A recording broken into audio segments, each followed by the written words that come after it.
Hello everyone, কেমন আছেন সবাই? আশা করি সবাই ভালো আছেন। আমরাও আলহামদুলিল্লাহ ভালো আছি। আজকের ভিডিওটি হলো রবিবারের। তো আজকে সকালবেলায় আমি বাইরের ভিউটা একটু দেখিয়ে দিলাম। তো এখন পর্যন্ত কিন্তু রোদ ওঠে নাই, একটু একটু বৃষ্টি বৃষ্টি ছিল। তো তারপরে আমি কচু দিয়ে তারপরে মাছ দিয়ে রান্না করব, ওই জন্য কচুগুলা কেটে নিচ্ছিলাম। আর তারপরে মাছও ফ্রিজ থেকে বের করে নিয়েছি। তারপরে আর ভিডিওটা কন্টিনিউ করা হয় নাই, কিন্তু এখন আবার বিকেল টাইম। তো বিকেল টাইমে ভাবলাম একটু নুডলস করি। তো নুডলস করার সময় আমি ভাবলাম ভিডিওটাও করি। তো যেহেতু সকালবেলাকার ভিডিও কোনো কিছুই কন্টিনিউ করতে পারি নাই রেসিপিটা, তো ওই জন্য। আর এই তো এটা হলো হাক্কা নুডলস, এটা হলো ভেজ নুডলস। তো আমরা তো আবার ভেজ নুডলস হলেও তেমন সবজিপাতিও নাই, তো ভাবলাম দুইটা ডিম দিয়ে বা একটা ডিম দিয়ে তারপরে এগ চাউমিন করি, তো ওই জন্য। আর এই তো এখানে কিন্তু বড় একটা প্যাকেট ছিল হাক্কা নুডলসের। তো আগের ভিডিওগুলো যারা কন্টিনিউ দেখেছেন তারা হয়তো বা জানবেন, এগুলো কিন্তু ফ্লিপকার্টে থেকে নিয়ে আসা হয়েছিল, ওই জন্য। আর এই তো এখন এই নুডলসেরই অর্ধেকটুকু রান্না করা হবে। এটার দাম ছিল 100 টাকা, প্যাকেটের মধ্যে লেখা ছিল, কিন্তু এমনিতে কিন্তু সেফটি পাওয়া গিয়েছিল, ফ্লিপকার্টে থেকে আনার জন্য।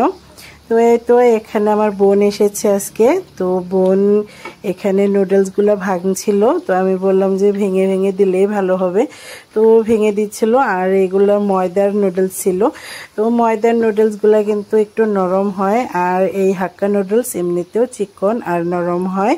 আর ওই জন্যই এখানে ভেঙে নিয়ে অর্ধেকটুকু নিয়ে কেউ চাইলে গরম পানি করে তারপরে এই নুডলসগুলো দিয়ে 10 মিনিটের জন্য ঢাকনা দিয়ে ঢেকে রেখে দিলেও কিন্তু এই নুডলসগুলো খুব সুন্দর করে সিদ্ধ হয়ে যায়।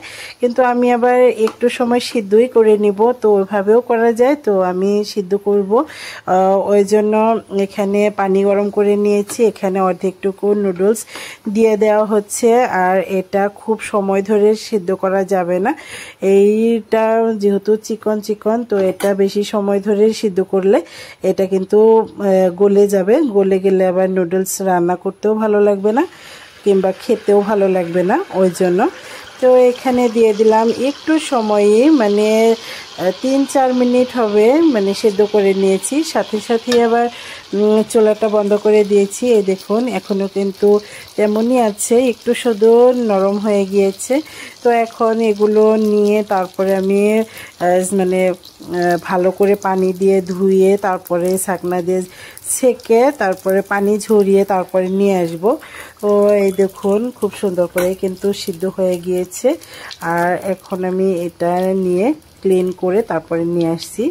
বেশি সময় ধরে আবার রেখে দিলে এটা কিন্তু বেশি নরম হয়ে যাবে বা গলে যাবে, যে জন্য একটু কম করেই সিদ্ধ করানো হলে তো সেটা আবার কোনো কাজেই লাগবে না। এই তো দেখুন খুব সুন্দর করেই নিয়ে আসছি। এখন একটা কড়াইয়ের মধ্যে বোন তেল দিয়ে দিচ্ছে। তো এমনিতে আসলে বোনকে বলছিলাম যে তুমি রান্না করো, তো ও তো আর একা একা কী করবে, আমি সাথেই আছি, ও করছে আমিও করছি। তো এখানে কাঁচামরিচ পেঁয়াজ দিয়ে দেওয়া হলো। তো ডিম দেওয়ার প্রথমে মনে ছিল না, তো ওই জন্য ভাবলাম অন্য একটা তাওয়ার মধ্যে ডিমটা আলাদা করে ফ্রাই করে স্ক্রাম্বল করে তারপরে দিয়ে দিই। আর এই তো এদিক থেকে কাঁচামরিচ পেঁয়াজগুলো ভাজা হচ্ছে, তারপরে এই নুডলসগুলোও দিয়ে দেওয়া হলো।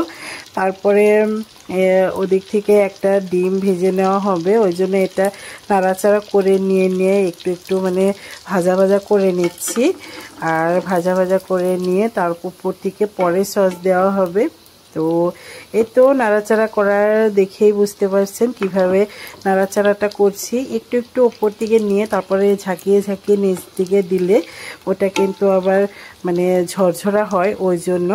আর এই তো পরিমাণ মতো নুন, এখানে কিন্তু নুনটা একটু কমই দিতে হয়, কারণ সয়া সস তারপরে টমেটো সস তো সব কিছুর মধ্যেই নুন থাকে, আর ওই জন্যই একটু পরিমাণে কম দিয়ে তারপরে আমি এখানে আবারও নাড়াচাড়া করে দিচ্ছিলাম। তো এটা নাড়াচাড়া করতে করতে তারপরে সস দিয়ে দেওয়া হবে। তো বোন বলছিল সসটা একটু কমই দেই, কারণ এই সয়া সস বেশি দিলে আবার টক লাগে, তো ও আবার বেশি টক হলে খেতে পারে না। ওই জন্য এখানে টমেটো সস আর হলো সয়া সস দুইটাই কম করেই দেওয়া হয়েছে। টমেটো সসটা তো কম পড়লেও নিয়ে খেতে পারবে, আর টমেটো সসটা বেশি করে দিলেও রান্না করা যায়। আমিও রান্না করি ওভাবে, তো ও আবার বললো যে দরকার বলে নিয়ে খাওয়া যাবে, আর এখন কম কম করেই তারপরে দিয়ে রান্না করি।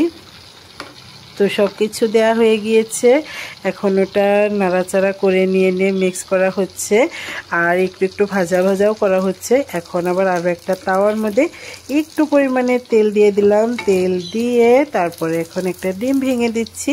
ডিমটা ভেঙে উপর থেকে একটু নুন দিয়ে দিব। নুন দিয়ে তারপরে এই ডিমের স্ক্রাম্বল করে নিব। তো স্ক্রাম্বল করে নিয়ে ওদিক থেকে কিন্তু নুডলস হয়ে গিয়েছে প্রায়, ওই জন্য এখন আর খুব বেশি সময় লাগবে না। এখন এই ডিমের স্ক্রাম্বল করে তারপরে এই নুডলসের মধ্যে দিয়ে দিলেই কিন্তু হয়ে যাবে। আর এই তো ডিম প্রায় জমাট বেঁধে গিয়েছে। তো ডিম ভাজতে খুব বেশি সময় লাগে না, ওই জন্য শেষ মুহূর্তেই এই ডিমগুলো ভাজা হচ্ছে। আর এই তো একটা খুন্তা দিয়ে এভাবে ভেঙে দিচ্ছি, ভেঙে দিয়ে তারপরে এটা স্ক্রাম্বল করে নিচ্ছি। এটা কিন্তু ডিম ভাজা হয়ে গিয়েছে। এখন শুধু এখান থেকে নিয়ে নুডলসের মধ্যে ঢেলে দিলেই হয়ে যাবে। তাই তো আমাদের নুডলস রান্না কিন্তু প্রায়ই কমপ্লিট। এখন শুধু নাড়াচাড়া করে নিয়ে তারপরে মিক্স করে নিলেই হবে।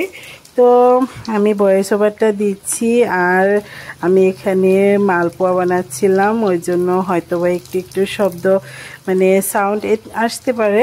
তো সাউন্ডটা প্লিজ ইগনোর করবেন। আর এই দেখুন, এই নুডলসটা কিন্তু খেতে বরাবরই আমার কাছে খুবই ভালো লাগে, হাক্কা নুডলস।